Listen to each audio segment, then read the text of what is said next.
Settembre segna l'inizio dell'autunno, ma anche delle tradizionali fiere sagre di paese, che a me piacciono tantissimo. Queste manifestazioni sono legate alla commemorazione di Maria o di un santo patrono e in onore di queste figure sono stati costruiti numerosi santuari sparsi in tutto il Veneto. Ora vi parlerò di due luoghi a me molto cari. Il primo è il santuario della Beata Vergine della Misericordia, a Terrassa Padovana, costruito verso la fine del 400. La storia racconta dell'apparizione della Vergine ad un bambino muto dalla nascita, mentre stava pascolando i porci. Dopo avergli donato la parola, la Madonna invitò a fare erigere un tempio proprio in quel luogo, promettendogli grazia e misericordia.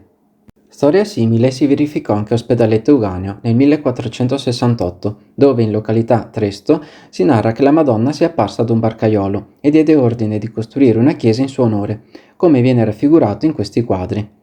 Il barcaiolo però rispose che non godeva di credibilità e quindi la Madonna gli diede un coltello, che piantato per terra e poi estratto gocciolava sangue. Solo chi avesse prestato fede al barcaiolo sarebbe riuscito ad estrarre il coltello gocciolando sangue. Dietro all'altare, dove è collocato il dipinto della Madonna, fino a pochi anni fa molte persone portavano una foto o una lettera per chiedere qualche grazia. Ogni anno, il 21 settembre, ricorre la festa per l'apparizione della Madonna e in occasione dei festeggiamenti della sagra è possibile bere l'acqua che sgorga dal capitello a lei dedicato. Naturalmente anche io ho bevuto quest'acqua. E tu conoscevi questi aneddoti? Raccontacelo nei commenti.